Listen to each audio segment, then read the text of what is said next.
आज हम बात करने वाले हैं book the 1% solution for work and life के बारे में, जिसे टॉम कॉलन ने लिखा है। इस बुक में ऑथर हमें हमारे बिजनेस और जिंदगी में नई ऊंचाइयों तक पहुंचने का रास्ता दिखाते हैं। 1% सॉल्यूशन बुक हमको दिखाती है कि कैसे अपने अगले 30 दिनों को मजबूत बनाना है और फिर हमेशा के लिए ऊंचे लेवल पर जाते रहना है, क्योंकि ये बुक किसी की राय पर बेस नहीं है, बल्कि असली जिंदगी के एग्जाम्पल के साथ सॉलिड रिसर्च पर बेस है। ये बुक उन लोगों के लिए है जो अपनी जिंदगी में बेहतर बनना चाहते हैं। अगर आप इंडिविजुअल और प्रोफेशनल दोनों तरह से सक्सेसफुल बनना चाहते हैं, तो इस पावरफुल बुक में बताए गए फॉर्मूलाज आपकी मदद कर सकते हैं। ये बुक 16 दिसंबर 2010 को पब्लिश हुई थी और इस बुक ने कई लोगों को उनकी जिंदगी की ऊंचाइयों तक पहुंचने में मदद की है। ये एक ऐसी बुक है जिसके फॉर्मूला को अपनाकर आपको तुरंत ही फर्क नजर आने लगेगा। 30 दिनों तक बुक में बताए गए तरीकों को दोहराएं और उन्हें अपनी जिंदगी में हमेशा के लिए शामिल कर लें, फिर आप खुद में बदलाव महसूस कर पाएंगे। बुक को अच्छे से समझने के लिए हम इसे 7 अलग अलग चैप्टर्स में डिस्कस करने जा रहे हैं। तो चलिए फिर शुरू करते हैं। ये बदलाव का समय है। ऑथर इस बुक की शुरुआत केन के घर से करते हैं। केन इस बुक का एक मेन हिस्सा है। ऑथर बताते हैं कि शाम को केन ने अपना कंप्यूटर बंद किया और आराम से कुर्सी पर बैठ गए, क्योंकि वो उनके लिए एक और शानदार दिन था जिसमें उन्होंने बेहतरीन काम किया था। केन की नजरें उस अवार्ड की ओर गई जिसे उन्होंने कुछ टाइम पहले ही फ्रेम करवाकर दीवार पर बाकी अवार्ड्स के साथ टांगा था। उन्होंने याद किया कि हर अवार्ड मिलते टाइम उन्हें कितना अच्छा लग रहा था और उसके साथ मिलने वाले प्रमोशन और रिस्पेक्ट भी। फिर उन्होंने अपनी डेस्क पर अपने परिवार का फोटो देखा कि इनकी मैरिड लाइफ एक बेहतरीन महिला के साथ बहुत अच्छी थी। वो एक दूसरे से प्यार करते थे और एक साथ मिलकर बहुत मजे करते थे, और जब जिंदगी में मुश्किलें आती थी तो वो एक दूसरे को सहारा देते थे। जहाँ तक उनके बेटे और बेटी की बात है, उन पर केन को सबसे ज्यादा प्राउड था और उनके आसपास रहने से हमेशा उन्हें खुशी मिलती थी। वो 100% ईमानदारी से कह सकते थे कि वो एक खुश इंसान है, क्योंकि वो दुनिया की ऊंचाई को हासिल कर चुके थे। लेकिन ये हमेशा से ऐसा नहीं था। 6 महीने पहले केन बड़े बुरे हाल में थे। पुराने दिनों की याद आती ही उनके चेहरे से मुस्कान खत्म हो गई। वो और उनकी वाइफ ज्यादातर समय एक दूसरे से झगड़ते थे, एक दूसरे की गलतियां निकालते रहते थे। बच्चे भी बदतमीज होते जा रहे थे और केन के खिलाफ हो रहे थे। स्कूल में भी उनका परफॉर्मेंस अच्छा नहीं था। अपनी जॉब से केन बहुत नाखुश थे। उन्हें अपनी जॉब खतरे में नजर आती थी और हर दिन कम से कम 2 कलीग से उनका झगड़ा हो जाता था। उन्हें इस बात का जरा भी पता नहीं था कि वो इस बुरे हाल में कैसे पहुंचे। अपने फ्रेंड्स, फैमिली और कलीग्स को देखने पर उन्हें एहसास हुआ कि वो अकेले नहीं थे। दरअसल बहुत से लोग उतने ही बुरे हाल में थे, जैसा कि हमारे साथ भी होता है। हमें पता ही नहीं होता कि हम ऐसे सिचुएशन में आखिर कैसे पहुंचे। केन ने सोचा कि क्या जिंदगी का यही मतलब है? क्या जिंदगी ऐसी ही होती है? लेकिन दिल की गहराई में किसी कोने में अब भी ज्यादा हासिल करने, ज्यादा पॉसिबल बनने की उम्मीद बाकी थी, जो हम सभी को आगे बढ़ते रहने की उम्मीद देती है। एक दिन केन अपने बेटे जैक के फुटबॉल मैच को देखने गए। जैक की टीम उस टीम के खिलाफ खेल रही थी जिसने उन्हें पिछले साल हराया था। केन ने नोटिस किया कि उनके बेटे की टीम ने बॉल पर अच्छी पकड़ बनाई हुई थी और पिछले साल के कंपैरिजन में वो अच्छा खेल रहे थे। उनकी टीम के कोच जिम भी पिछले साल के कंपैरिजन में कुछ अलग दिख रहे थे। मैदान में खेलते लड़कों की तरह ही वो भी ज्यादा इंस्पायर्ड और कॉन्सेंट्रेटेड नजर आ रहे थे। उनके हाव भाव में एक ऐसा सेल्फ कॉन्फिडेंस नजर आ रहा था जो पहले नहीं दिखता था। जबकि जैक की टीम में वही पुराने लड़के थे और कोच भी वही थे, और दूसरी टीम में भी वही पुराने लड़के थे और उनके कोच भी अब भी वही थे। जब जैक की टीम जीत गई तब केन उनकी टीम के कोच जिम को बधाई देने गए और बातों ही बातों में केन ने जिम से पूछ लिया कि आपकी टीम के जीतने की मिस्ट्री क्या है? आपकी टीम पहले से बेहतर कैसे हो गई और आप भी कुछ बदले बदले लग रहे हैं। जिम ने कहा, मेरी जिंदगी ठीक ठाक चल रही थी, बहुत अच्छी या बहुत खराब नहीं, बस ठीक ठाक। लेकिन मुझे पता था कि मैं अपनी जिंदगी के साथ ज्यादा अच्छा कर सकता हूँ। 2002 के विंटर ओलंपिक्स में पुरुषों की 5000 मीटर की रिले रेस चल रही थी। इसमें कनाडा ने 5 मिनट 51 सेकंड में गोल्ड मेडल जीता, जबकि अमेरिका 7 मिनट 30 सेकंड के साथ फोर्थ आया, जिसमें लगभग 2.9% का फर्क था। लेकिन क्या आप जानते हैं, सेकंड, थर्ड और फोर्थ आने वाली सभी टीमें रेस में किसी न किसी पॉइंट पर गिरी थी। गिरने के बावजूद गोल्ड मेडल और कोई मेडल नहीं पाने के बीच का डिफरेंस सिर्फ 2.9% था। कई बार तो डिफरेंस 1% से भी कम होता है। इससे मेरा ये मतलब है कि जब आप एवरेज निकलते हैं तो जीतने वाले और हारने वाले के बीच सिर्फ 1% का फर्क होता है। मैं जानता था कि मैं चाहे जो कर लूं, हमारी टीम बाकी टीमों के कंपैरिजन में 100% बेहतर कभी नहीं बन सकती, लेकिन हम सभी सैकड़ों चीजों में 1% बेहतर तो बन ही सकते हैं। हम में से हर कोई महान नहीं बन सकता, लेकिन हर कोई इस समय जहाँ भी है उससे बेहतर जरूर बन सकता है। केन ने कहा, तो आप कह रहे हैं कि ये किसी भी करियर के लिए सच है? रिटेल, आईटी, फाइनेंस, सेलिंग के लिए भी? जिम ने कहा, ये आपकी जिंदगी के हर उस पहलू के लिए भी है जिसे आप बेहतर बनाना चाहते हैं। यहाँ तक कि पारिवारिक जिंदगी को भी बेहतर बनाया जा सकता है। जिम ने उन लोगों के साथ मिलकर महसूस किया था जिन्होंने काफी बड़ी मुश्किलों को भी बेहतर बनाया था।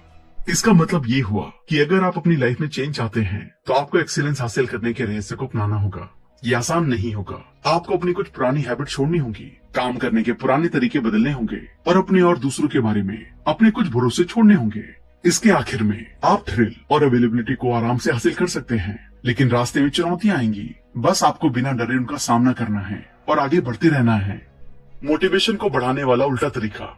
आपके मोटिवेशन को बढ़ावा देने का एक उल्टा तरीका होता है। जितना ज्यादा आप किसी काम को करते हैं उतना ही ज्यादा आप अपने आप को उन चीजों को करने के लिए इंस्पायर करते हैं, जिससे आप और चीजें करते रहते हैं और आप और भी ज्यादा इंस्पायर्ड होते जाते हैं। ये एक सेल्फ फीडिंग साइकिल है। कुछ ऐसा करने का कोई मतलब नहीं है जो आपको बिल्कुल नहीं करना चाहिए। जिम ने केन के मोटिवेशन को बढ़ाने के लिए कुछ बातों पर ध्यान देने के लिए कहा था जो हमारे लिए भी उतनी ही जरूरी है। मोटिवेशन बढ़ाने का सबसे अच्छा तरीका काम को बढ़ाना है। आप किसी काम को जितना ज्यादा करेंगे उसे करने के लिए आप उतनी ही ज्यादा मोटिवेटेड होंगे। शुरू करने का बेस्ट तरीका काम करना है, भले ये कोई छोटा ही काम क्यों ना हो। आपके गोल क्लियर होने चाहिए। आपको ऐसा काम चुनना चाहिए जो आपके गोल को हासिल करने में आपकी मदद करे और फिर आपको उस काम में जीनियस बन जाना चाहिए। जिम ने केन को एक ग्रुप के बारे में बताया था जो लोगों की उनकी लाइफ को बेहतर बनाने के लिए मदद करता था। जिम ने केन को एक बिजनेस कार्ड दिया जिससे वो बेहतर तरीकों को लिख सकता था और जिम ने उन्हें 3 हफ्तों बाद मिलने को कहा। केन जिम से मिलने के लिए बहुत एक्साइटेड थे क्योंकि वो बेहतर बनने के प्रोसेस को जल्दी शुरू करना चाहते थे। प्रोसेस शुरू होते ही जिम ने उन्हें इन 3 रूल्स को मानने के लिए कहा, जिसके लिए केन तैयार हो गए। पहला रूल, आप जो कर रहे हैं वो अपनी वाइफ के सिवा किसी को नहीं बता सकते। केन के लिए मुश्किल था पर वो मान गए। दूसरा रूल, आप इसे तभी शुरू कर सकते हैं जब आप इसे पूरा करने का वादा करते हैं। शुरू में केन सोच में पड़ गए पर उन्होंने ये रूल भी मान लिया। तीसरा रूल ये था कि 180 दिनों के अंदर केन को उसी तरह किसी इंसान की मदद करनी होगी जिस तरह उसकी की गई थी और उसने अपने बच्चों के फ्यूचर के बारे में सोचते हुए हाँ कर दिया। फिर जिम ने केन को ग्रुप के सेल्स एग्जीक्यूटिव कार्लोस का नंबर दे दिया। उसके बाद केन ने कार्लोस से फोन पे बात की और उन्होंने गोल्ड फील्ड पर मिलने का फैसला किया। जिसके बीच कार्लोस की नजर केन की नोटबुक पर पड़ी, जिसके बाद उन्होंने केन से कहा, ये अच्छा है कि आप नोट्स रखते हैं, तो इसमें क्या लिखा है? तो केन ने बताया, आप हर समय जीत नहीं सकते लेकिन आप बेहतर बनने के लिए काम कर सकते हैं। हमारी जीत और हार के बीच सिर्फ 1% का फर्क होता है। हर कोई बेहतर नहीं होता लेकिन हम सैकड़ों में से 1% बेहतर बन सकते हैं। उसके बाद कार्लोस ने मुस्कुराकर केन से कहा, आपने सब कुछ बहुत अच्छे से लिखा है। और कार्लोस ने केन को इस थ्योरी के बारे में समझाया कि जितना ज्यादा आप किसी काम को करते हैं उतना ही ज्यादा आप अपने आप को उन चीजों को करने के लिए इंस्पायर करते हैं, जिससे आप और चीजें करते रहते हैं और आप और भी ज्यादा इंस्पायर्ड होते जाते हैं। तो केन ने इस बात को समझा और वो अगले स्टेप के लिए तैयार हो गए।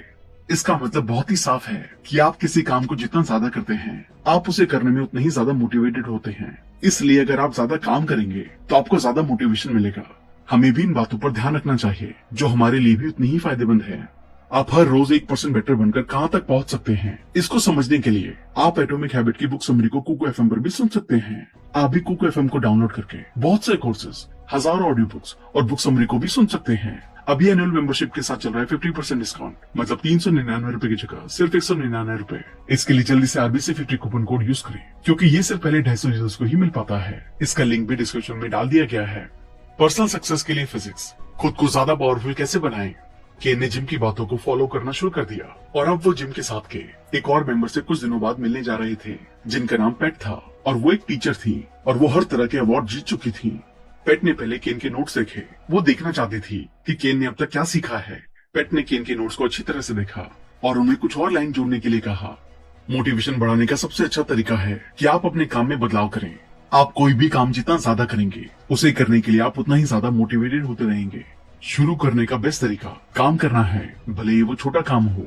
आपका गोल क्लियर होना चाहिए। आपको एक काम चुनना चाहिए जो आपको आपके गोल को हासिल करने में मदद करता है और फिर आपको उसमें अपने आप को बेहतर बनाना चाहिए। कुछ देर बात करने के बाद केन अब ठीक हो रहे थे। पेट एक फिजिक्स प्रोफेसर थी, इसलिए उन्होंने केन को अपने तरीके से समझाया। पेट ने सबसे पहले केन को न्यूटन का पहला लॉ समझाया कि कोई भी चीज स्पीड में तब रहती है जब आप उसे चलाते रहते हैं, वरना वो उसी तरह अपनी स्पीड में नहीं रहेगी। इसी तरह अगर हम अपने काम को स्पीड से ले जाएं, तो वो लगातार चलता रहेगा। अगर हम रुक गए तो ये अनस्टेबल हो जाएगा। आप जो भी काम कर रहे हैं उसकी शुरुआत छोटे से करें और जब आप पीछे मुड़कर देखें तो आपको पता चलेगा कि जिस काम से आपने अपनी शुरुआत की थी उसका मनचाहा रिजल्ट आपको मिल रहा है। 2080 लॉ के सक्सेस के लिए हमेशा 20% काम जरूरी होता है। सिर्फ 20% काम पर ध्यान दें जो आपके लिए सबसे जरूरी है और बाकी 80% काम हमें कहीं नहीं ले जाता। इसलिए ये काम या तो किसी और को करने दें या छोड़ दें। पेट ने अपने फिजिक्स के एक्सपीरियंस से केन को इन बातों पर ध्यान देने के लिए कहा और बताया कि ऐसा करने से आपको टाइम मिलेगा और आप उस एक काम को बखूबी कर पाएंगे जो आपकी सक्सेस के लिए ज्यादा इंप्रेसिव और बहुत जरूरी है।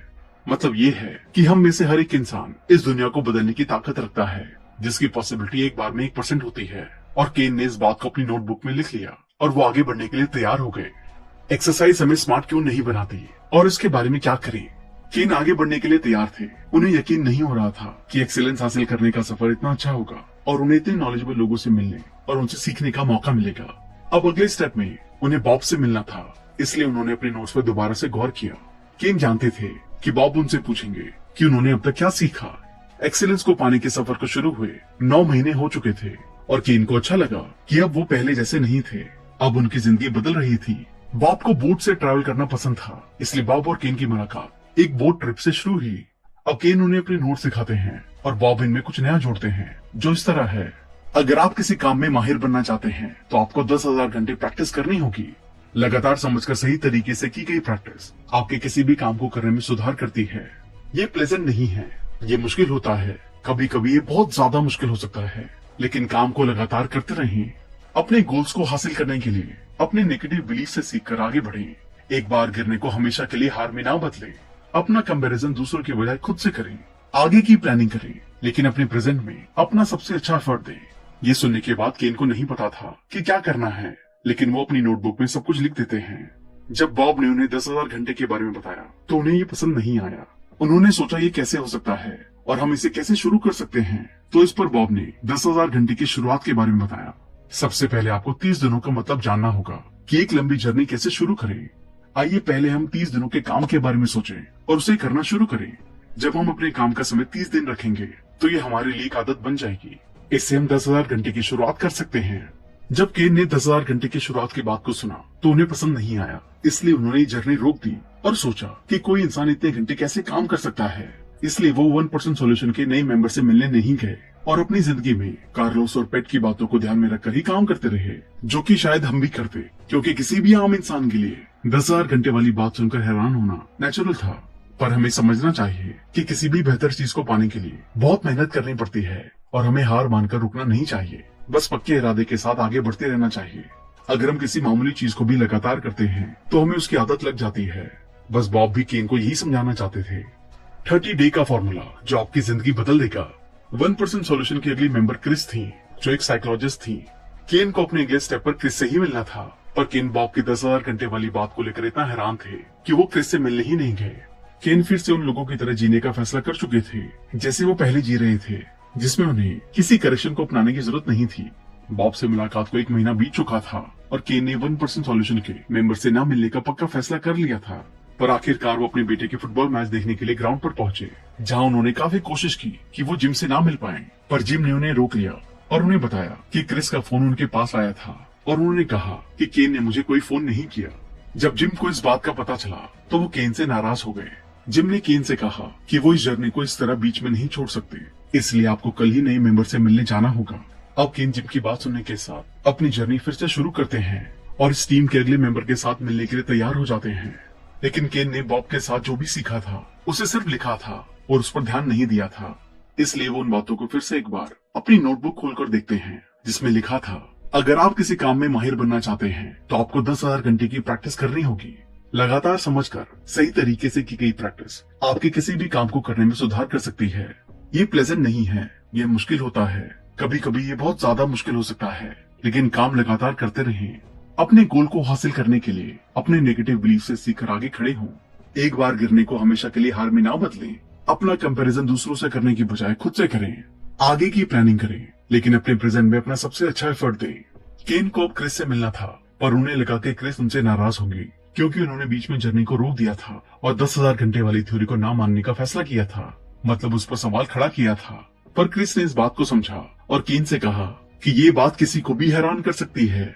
पर मान लीजिए, अगर आप किसी भी नए खेल या बुक को शुरू करते हैं और बेशक हफ्ते में 1 से 2 बार ही आप वो काम करते हैं, पर आपको उस नई चीज को अपनाने के 1 हफ्ते में ही फर्क दिखाई देगा और आप अपने अंदर 1% का इम्प्रूवमेंट महसूस करेंगे और 3 से 4 महीने बाद आप 1% से काफी आगे बढ़ चुके होंगे। बस 10,000 घंटे की प्रैक्टिस भी कुछ इसी तरह काम करती है। फिर केन क्रिस से न्यू ईयर रेजोल्यूशन के बारे में बात करते हैं कि कैसे हम अपनी जिंदगी को अच्छा करने के लिए हर नए साल पर कुछ बदलाव करने का फैसला लेते हैं। वो हमारे लिए फायदेमंद साबित होते हैं। पर इस पर क्रिस ने केन से कहा, हमें से सिर्फ 20% लोग ही अपने न्यू ईयर रेजोल्यूशन पर काम कर पाते हैं, जो हमारे लिए सही नहीं है। केन ने पूछा कैसे, तो क्रिस ने कहा, कोई भी रेजोल्यूशन हमारी फिटनेस, टाइम, करियर के अंदर आता है और उन सभी चीजों को एक साथ हासिल करना इम्पॉसिबल हो सकता है, जिसको ना पाने से हम दुखी हो जाते हैं। इसके बाद क्रिस ने स्ट्रेस बॉल को केन से उसकी तरफ फेंकने के लिए कहा, तो इस पर केन ने कनेक्शन पूछा। तो क्रिस ने दिमाग के बारे में एक बात बताई कि जब भी हम कोई नई चीज सीखते हैं तो हमारा दिमाग हमारे काम करने के नई तरीके को समझ लेता है और किसी भी नए काम को करने के लिए तैयार हो जाता है। और किसी भी नई चीज को सीखने के लिए हमारा दिमाग सिर्फ 21 दिन लेता है। क्रिस ने केन से एक और बात पर ध्यान देने के लिए कहा कि हमारा शरीर हमारे दिमाग को बदल सकता है, ठीक उसी तरह हमारा दिमाग हमारे शरीर को बदल सकता है। मतलब ये है कि जब हम थका हुआ महसूस करते हैं तो हमारा शरीर आराम चाहता है, लेकिन अगर हम आराम ना करके और काम करने का फैसला लेते हैं तो हमारा दिमाग भी इसमें हमारी मदद करता है। तो बस हमें एक फेल होने को हमेशा के लिए हार नहीं समझना चाहिए और अपनी गलतियों से सीखकर आगे बढ़ते रहना चाहिए और अपने कल को बेहतर बनाने के लिए अपने आज को बेहतर बनाने से शुरू करना चाहिए। अगर आप आज बेहतर तरीके से काम करेंगे तभी जाकर आगे बेहतर बन सकेंगे। क्रिस से मिलने के बाद केन के सभी डाउट क्लियर हो चुके थे और उन्होंने अब ना रुकने का फैसला लिया था। फिर केन अपने 1% सोल्यूशन के सफर में आगे बढ़ने लगे। अब उन्हें इस ग्रुप के आखिरी मेंबर से मिलना था। किस तरह कुछ ना करने से आपको ज्यादा करने में मदद मिलती है। क्रिस से मिलने के बाद केन ने जो सीखा था उसे वो 2 हफ्तों से अपने काम को करने में लगे हुए थे और कई बार उन्हें इम्पॉसिबल सा लगने लगा, पर वो नहीं रुके और आगे बढ़ते रहे। उन्होंने अब पक्का इरादा बना लिया था कि वो नहीं रुकेंगे और अब उन्हें आखिर में जेफ से मिलना था, जिसके लिए वो निकल गए। 1% सोल्यूशन पर जेफ सबसे शांत इंसान थे। वो पहले का ओलंपिक ट्रायथलीट थे। उन्होंने ऑपरेशन के बाद ओलंपिक छोड़ दिया था और दूसरों को अच्छे एथलीट बनने का तरीका सिखाना शुरू कर दिया था। जेफ और केन पहाड़ों के पास मिलते हैं, जहाँ पर केन को एक पहाड़ पर चढ़ना होता है। जब उस पहाड़ पर चढ़ते हैं तो उन्हें रिलीफ मिलता है। इसके बाद जेफ पूछते हैं कि अब तक आपने क्या सीखा। फिर केन अपनी नोटबुक को देखते हैं और अपनी सीखी हुई चीजों को बताते हैं और अब जेफ उनमें कुछ नई चीजें जोड़ने के लिए कहते हैं, जो इस तरह हैं। ध्यान देकर प्रैक्टिस करें और लगातार उनको करते रहने के लिए एक टाइम टेबल बनाएं। 90 मिनट से ज्यादा कंसंट्रेशन के साथ काम ना करें और 2 कामों को करने के बीच कुछ टाइम आराम के लिए रखें। हर हफ्ते 20 मिनट के लिए थोड़े आराम के गैप के साथ वर्कआउट करें। रात में 10 से 30 मिनट तक चैंटिंग करें। रात में कम से कम 8 घंटे सोएं। खुद को फ्रेश महसूस कराने के लिए छुट्टियां जरूर लें और नेचर में अपना वक्त बिताएं। केन को बातें समझाने के बाद दोनों फुटपाथ के जरिए पहाड़ से नीचे उतर आते हैं। जब केन ने पूछा कि हम फुटपाथ होने के बाद पहाड़ पर क्यों चढ़े, तो जेफ कहते हैं कि तुम इससे रिलैक्स हो जाओगे और मेरी हर बात अच्छे से समझ लोगे। मतलब ये हुआ कि हमें 1% सोल्यूशन को अपनाने के साथ साथ अपनी हेल्थ पर भी ध्यान देते रहना चाहिए। सिर्फ लगातार काम करते रहना आपको कमजोर बना सकता है, इसलिए आराम करना भी जरूरी है। एक परफेक्ट टाइम टेबल के साथ आप अपने काम पर ज्यादा अच्छे से ध्यान दे सकेंगे और पूरे 8 घंटे की नींद से आप अगले दिन पूरी एनर्जी के साथ काम करने के लिए तैयार रहेंगे। इसलिए इन सभी बातों को ध्यान रखना जरूरी है। साइकिल पूरी हुई। 1% सोल्यूशन के सभी मेंबर से मिलने के बाद केन का साइकिल पूरा हो गया था, पर खत्म नहीं हुआ था। केन ने 1% सोल्यूशन के सभी प्रिंसिपल्स को अच्छे से समझ लिया था और अब उसी के अकॉर्डिंग काम कर रहे थे। केन को पता चल चुका था कि एक्सीलेंस को हासिल करने का कोई शॉर्टकट नहीं होता है और हार मान लेना कभी भी अच्छा नहीं होता है और लगातार कोशिश करते रहनी चाहिए। साथ ही एक ऐसा टाइम टेबल बनाना चाहिए जो आपके सभी काम को सही ढंग से करने की आपकी मदद करेगा। आपकी हेल्थ आपके लिए सबसे ज्यादा जरूरी होती है, इसलिए काम के साथ आराम भी करना चाहिए, जिससे आप चिड़चिड़े नहीं बनेंगे और काम पर ज्यादा ध्यान दे सकेंगे। नई आदतें और अच्छी आदतें सीखनी चाहिए। केन ने इन सभी प्रिंसिपल को अपनी लाइफ का हिस्सा बना लिया था और अब वो उनकी मदद से अपने घर पर टाइम दे पाते थे। रोज काम में अच्छा परफॉर्म हो रहा था, जिससे उन्हें प्रमोशन और रिस्पेक्ट मिलने लगी थी। सब सही होने लगा था और क्योंकि अब कोई स्ट्रेस नहीं था तो केन अपनी वाइफ के साथ भी प्यार से बिहेव करते थे। उनकी लड़ाइयां खत्म हो चुकी थी। कोई प्रॉब्लम होने पर वो बात करके उसे सुलझा लिया करते थे। फिर जब घर में सब कुछ ठीक चलता था तो उनके बच्चों का दिमाग भी अच्छे कामों की तरफ जाने लगा और केन के बच्चे भी उनकी रिस्पेक्ट करने लगे। मतलब हम सभी अपनी बेहतर लाइफ से सिर्फ 1% दूर हैं। इन सभी प्रिंसिपल्स को अपनाकर कोई भी एक बेहतर लाइफ हासिल कर सकता है। तो दोस्तों, 1% सोल्यूशन बुक से आपने बेहतर जिंदगी को हासिल करने वाले तरीकों के बारे में अच्छे से जान लिया होगा। इन सभी प्रिंसिपल्स को अपनाकर हम में से कोई भी बेहतर बन सकता है। ये हम सभी के लिए एक बहुत जरूरी स्टेप है। मुझे उम्मीद है आपने बेहतर जिंदगी को हासिल करने के लिए बहुत से कदम उठाए होंगे। अब इन प्रिंसिपल्स को अपनी रोज की जिंदगी में अप्लाई करके आप और बेहतर जिंदगी के बहुत करीब पहुंच जाएंगे। थैंक यू दोस्तों, आई होप ये वीडियो आपको पसंद आई होगी। आशा करते हैं कि इस वीडियो के सभी लेसन को अपनी लाइफ में बनाकर आप अपनी लाइफ को अभी बेहतर तरीके से जी पाएंगे। इसके साथ साथ आप कुकू एफएम को डाउनलोड करके डिस्काउंट के लिए RBC50 कूपन कोड यूज कर सकते हैं। लिंक डिस्क्रिप्शन में दिया गया है। अगर आपने अब तक हमारे चैनल को सब्सक्राइब नहीं किया है तो इमीडिएटली चैनल को सब्सक्राइब, वीडियो को लाइक और कमेंट भी कर दे। इससे हमारा मोटिवेशन कंसिस्टेंटली बढ़ता है। आप हमें इंस्टाग्राम पर भी फॉलो कर सकते हैं, जहां हम अलग अलग बुक की नॉलेज को डेली शेयर करते हैं। अगर आप हमसे कोलैबोरेशन या प्रमोशन में हेल्प लेना चाहते हैं तो हमें ईमेल करें। अगर आपको लगता है ये वीडियो दूसरों को भी लाइफ में हेल्प कर सकती है तो सबके साथ इसे शेयर भी करें। जल्दी मिलेंगे और भी बेहतर वीडियो के साथ। Thank you so much.